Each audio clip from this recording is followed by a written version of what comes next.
Hi friend, welcome to game of फेनिंग। स्वागत है आप सबका फर्स्ट टाइम 3 घंटे के स्मैकडाउन के शो में। अब 3 घंटे के स्मैकडाउन के शो की शुरुआत द मिस करते हैं। मिस कहते हैं कि हम 2026 में आगे नहीं बढ़ पा रहे हैं। मैं न्यू ईयर सुन सुन के थक चुका हूं। हम 2026 में तब तक नहीं बढ़ेंगे जब तक मेरी परेशानियों को एड्रेस नहीं करा जाएगा।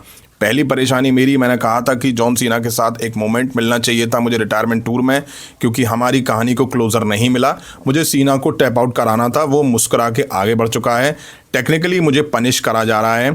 दूसरा, मैंने काफ़ी कुछ करा है कंपनी में। मैंने अपना मेंटरशिप दिया है जितने भी यंग सुपरस्टार हैं, जिन्हें हाथ उठाना चाहिए था मेरे लिए, जो मेरी रिस्पेक्ट कर सकें, बट मुझे धोखा मिला। रिक्वेस्ट के लिए रिक्वेस्ट नहीं करना पड़ता, आपको एक्सपेक्ट करना पड़ता है।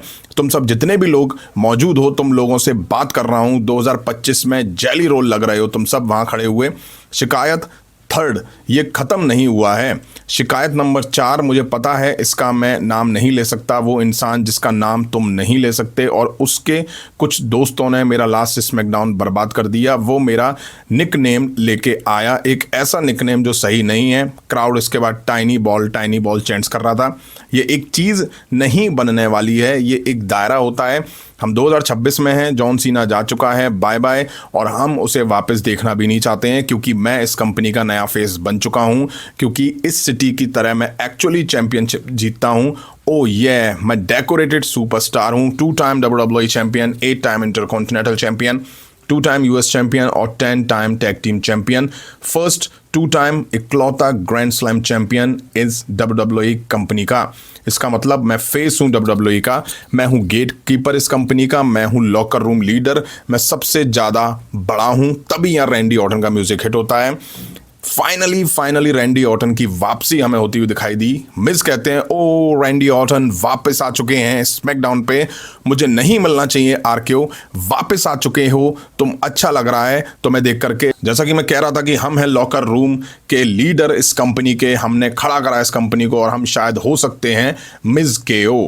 तभी रैंडी ऑर्टन मिस को आरकेओ देते हैं। क्राउड चैंट्स कर रहा था one more time Randy Orton. फिर उठाते हैं मिस को और हैप्पी न्यू ईयर कह के एक और आरकेओ दे के मिस को ढेर कर देते हैं। अब बैक स्टेज रैंडी ऑर्टन जा रहे होते हैं, तभी वहां कॉडी रोड्स दिखाई देते हैं। रैंडी ऑर्टन कहते हैं, अच्छा लग रहा है वापस आके। मैं रिस्पेक्ट से कहना चाहता हूं, जब तुम ड्रू मैकिंटायर को हरा दोगे बर्लिन में, तो मैं आ रहा हूं इस टाइटल के लिए। रैंडी ऑर्टन ये कह के निकल जाते हैं।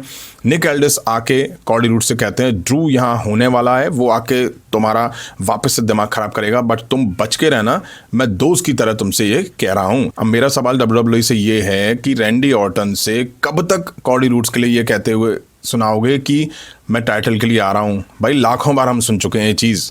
अब हमें 8 वुमेन टैग टीम मैच देखा, जो कि Nia Jax, Lash Legend, Kabuki Warriors versus Charlotte Flair, Asuka, Rhea Ripley और ईओ स्काई के बीच था। बैल बजी और आपस में भिड़ गई ये टीम्स।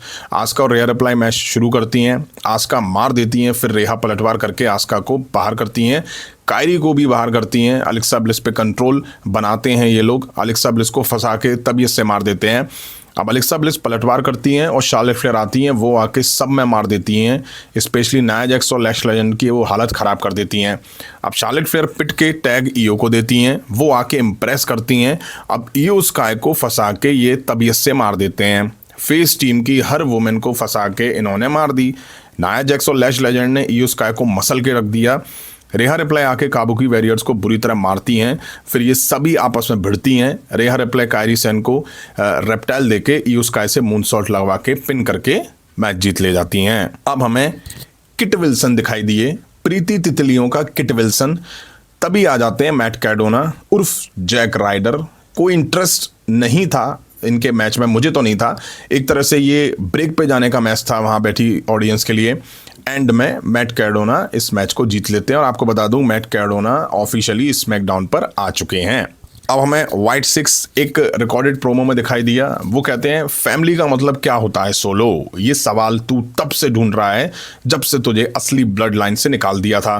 तू कहता है व्हाइट 6 फैमिली नहीं है, लेकिन तूने कभी ये समझने की कोशिश नहीं की तू किस ताकत के खिलाफ खड़ा है। तूने सिर्फ मजाक उड़ाया है जिसको तू समझ नहीं पाया। हमारी फैमिली हम तक नहीं है, हमारा परिवार दुनिया भर के फायरफ्लाई से भरा हुआ है जो हमेशा याद रखेंगे। सोलो, अब वक्त आ गया है तुम्हारी फैमिली की जड़ काटने का। जब सारी धूल बैठ जाएगी, हम ही होंगे दी वंस। अब हमें भाई सैमीजन दिखाई दिए। वो आके कहते हैं कैसे हैं आप सब लोग, मैं कुछ वीक से नहीं था, अब अच्छा लग रहा है, मैं वापस आया हूँ। जब तुमने लास्ट टाइम मुझे देखा था king of the ring tournament में, हालांकि मैं उसमें था नहीं, तब मैं ऑडियंस में था, मुझे एक्चुअली शो एंजॉय करने को मिला जैसे आप करते हो। बहुत अच्छा था माहौल। मैंने जॉन सीना का लास्ट मैच अपने बेटे के साथ देखा। सच कहूँ तो जिस तरीके से वो बात हिट करी, उन्होंने जॉन सीना को इंट्रोड्यूस करा, और जो मेरा लड़का है वो कहता है बाबा वो क्यों कहते हैं नेवर सीन 17। मैंने कहा क्योंकि वो 17 टाइम वर्ल्ड चैंपियन है, उसने 17 बार टाइटल जीता है, वर्ल्ड चैंपियनशिप जीती है। तो वो कहता है बाबा आपने कितनी बार जीती है। मुझे उससे कहना पड़ा एक बार भी नहीं। उसने कहा क्यों बाबा, मेरे पास आंसर नहीं था। ये काफ़ी कंफ्यूजिंग है उसके लिए, इतने सालों तक वो रेसलिंग देख रहा है, सेथ रॉलिंस ड्रू मैकिंटायर के खिलाफ मुझे देख रहा है, वो देखता है मैं टाइटल घर लेके आया हूँ, intercontinental championship, US championship, tag team title. उसको नहीं पता ये चीज़ क्यों मिसिंग है। लास्ट ईयर मैंने कहा था वर्ल्ड टाइटल के लिए, और निक से मैं ये कहना चाहता हूँ कि मैं आ रहा हूँ वर्ल्ड टाइटल के लिए। तभी यहाँ ट्रिक विलियम की एंट्री होती है। NXT का ये रेसलर है जो कि अब स्मैकडाउन में आ चुका है, सबसे बड़ा एंटरटेनिंग एंड सुपरस्टार आ चुका है स्मैकडाउन पे, खुद को भाई साहब बुलाते हैं। सैमी ज़ैन हम कभी इंट्रोड्यूस नहीं हुए हैं, तुम मुझे ट्रिक विलियम कह सकते हो, मैं सबसे खतरनाक सुपरस्टार हूँ इस कंपनी का। निक ने मुझे बुलाया स्मैकडाउन पे, ट्रिक स्मैकडाउन पे तुम्हारी ज़रूरत है, तुम आ जाओ, मैं यहाँ वर्ल्ड चैंपियन बनने आया हूँ, मुझे 20 साल नहीं लगेंगे, तुमसे ना हो पाएगा, रहने दो। सैमी ज़ैन कहते हैं भाई तुझे हम्बल होने की ज़रूरत है। अब हमें कार्मेलो वर्सेस जॉनी गार्गनो के बीच यूएस टाइटल को लेके मैच दिखा। कैंडिस लेरे भी रिंग साइड मौजूद थी। मैच बहुत लंबा था इन दोनों सुपरस्टार के बीच में, 3 घंटे का जो शो हो गया है, जबकि आउटकम सबको पहले से पता था कि क्या आना है इस मैच का। अच्छा मैच दिखा इनके बीच। कार्मेलो ने काफ़ी इंप्रेस करा इस मैच में, वो हर मैच में इंप्रेस करते हैं, कुछ नया नहीं है।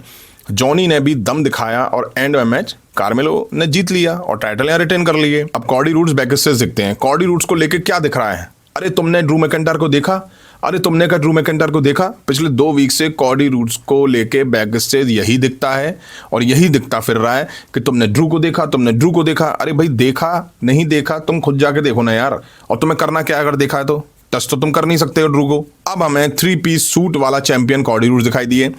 सो बफेलो किस बारे में बात करनी है, कैसे कोई सबसे बड़ा प्राइज बिजनेस में कैसे मिलता है उसे। मैं सबसे बड़ा नहीं हूँ, सबसे तेज नहीं हूँ, मुझे लगता है मैं सबसे यंग नहीं हूँ, ये मेरी मेंटेलिटी है, मैं किसी को भी हरा सकता हूँ WWE रिंग में, मेरी मेंटेलिटी में आता हूँ यहाँ 2 बजे, ये टाइटल मेरे साथ रहता है, मैं चाहता हूँ लोग मुझे देखें। यही तो सस्पेंस है, जब वो चैंपियनशिप देखते हैं तो लगता है मैं मेन इवेंट में आऊँगा, पैसे बनाऊंगा।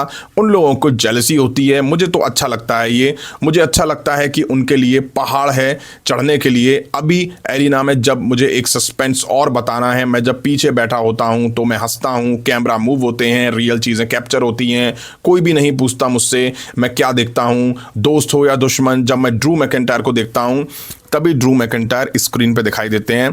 अब ड्रू मैकिंटायर कहते हैं अरे बाप रे कितना प्रेडिक्टेबल है तू, तेरे वही स्पीच घिसे पिटे। ये तो खैर सही कहा ड्रू मैकिंटायर ने, घिसे पिटे स्पीच।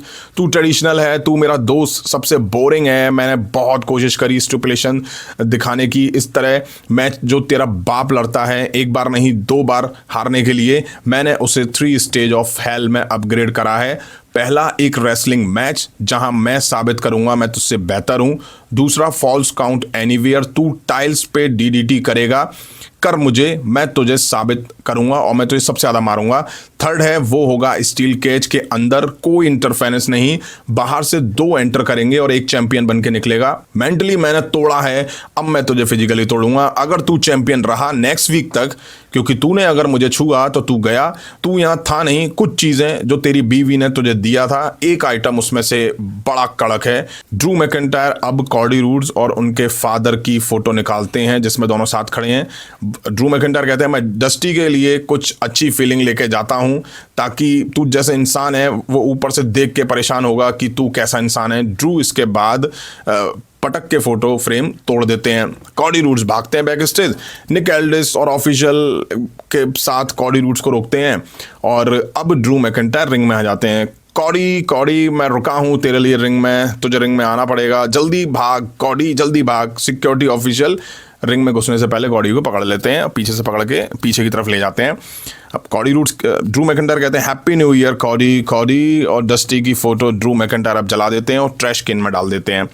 कॉडी छटपटा रहे होते हैं, बौखला रहे होते हैं कि जैसे कि अभी छोड़ दो तो ड्रू मैकिंटायर का मुंह तोड़ दें।